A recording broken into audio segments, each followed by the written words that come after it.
کہ اللہ تبارک و تعالیٰ نے جو ہم کو دین دیا ہے، اسلام دیا ہے، جو زندگی گزارنے کا اصول دیا ہے، جو اللہ نے شکل و صورت دی ہے، جو زندگی کے احکامات ہم کو دیے ہیں، اللہ کے نبی صلی اللہ علیہ وسلم کو بھیج کر کے اللہ تعالیٰ نے جو ہم پر خاص انعامات کی بارش فرمائی ہے، اس کا تقاضا تو یہ تھا کہ ایک بندے مومن، ایک سچا پکا امتی، حالات کتنوں خطرناک ہو جائیں، ان حالات کی خطرناکی کے باوجود شریعت کی نشانیوں کو، ان کی علامات کو، ان کے شعائر کو، شعائر اسلام کو اپنی زندگی کا حصہ بنا کر کے دنیا والوں کو دکھلا دیتا، سفر میں بھی دکھلاتا، حضر میں بھی دکھلاتا، بات چیت میں بھی دکھلاتا، کردار اخلاق میں بھی دکھلاتا، اور کھانے پینے کی چیزوں میں بھی دکھلاتا، بڑوں کے ساتھ رہنے میں، چھوٹوں کے ساتھ زندگی گزارنے میں، اپنوں کے ساتھ رہنے میں، غیروں کے ساتھ رہنے میں، ہر لمحہ اسلامی تعلیمات کو اتنی مضبوطی کے ساتھ عمل میں لاتا کہ غیر بھی دیکھ کر کے ان اسلامی نشانات کو وہ بھی اسلام کا قائل ہو جاتا، بجائے اس کے کہ ایک مسلمان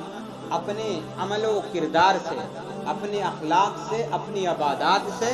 اور اسلامی رہن سہن کی چھاپ سے دوسروں پر اپنا اثر ڈالتا۔ آج کا مسلمان دوسروں سے اتنا متاثر ہو رہا ہے، آج کے مسلم نوجوانوں کی تو حالت دیکھ کر بہت افسوس ہوتا ہے کہ وہی گمچھا ان کا، وہی کپڑے ان کے، وہی ہاتھ میں یعنی کیا نشانات ان کے، گلے میں اسی طریقے کی چیزیں، تاکہ ایک مسلم نوجوان کو یہ کوئی نہ جان سکے یہ بھی عبداللہ ہے، یہ بھی عبد الرحمن ہے، یہ بھی اس مسلمانی نام کا ایک مسلمان ہے اور مسلم نوجوان ہے۔ آج کا مسلم نوجوان غیروں سے اپنا لباس، غیروں سے اپنا خیال، غیروں سے اپنے رہن سہن اتنا ملا چکا ہے کہ ظاہر کے اعتبار سے دیکھ کر کوئی لباس سے، کوئی شکل و صورت سے، کوئی بات چیت سے، پہناوے سے یہ نہیں کہہ سکتا کہ یہ بھی کیا ہے، مسلمان ہے۔ ہم نے اپنے اوپر غیروں کی خوف کو اتنا سوار کر لیا، جبکہ اسلامی تعلیمات اتنی کافی ہے، اتنی کافی ہے کہ اسلامی شاعر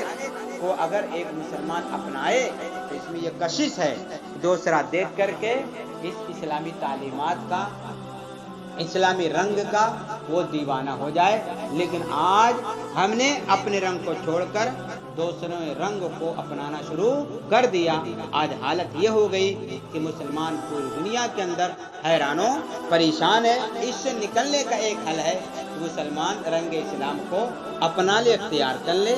صورت بھی اسلامی بنا لے، لباس بھی اسلامی بنا لے، ذہنی دماغ بھی اسلامی بنا لے، اپنی ہر چیز اسلامی بنا لے۔ یقینی طور پر یہ حالات مسلمانوں کے جو آج پریشان کن ہیں، یہ سب کی سب پریشانیاں دور ہو جائیں گی۔ ہم نے غیروں کے نقالی کی ہے، اس وجہ سے یہ حالات ہیں۔ نقالی غیروں کی کرنے کی کیا ضرورت ہے؟ اسلام نے ہمیں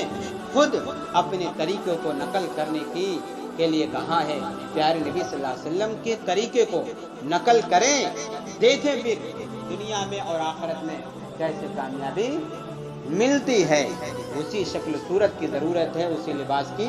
ضرورت ہے، اسی عبادت، اسی زندگی کو گزارنے کی ضرورت ہے، تبھی جا کر کے مسائل حل ہو سکتے ہیں۔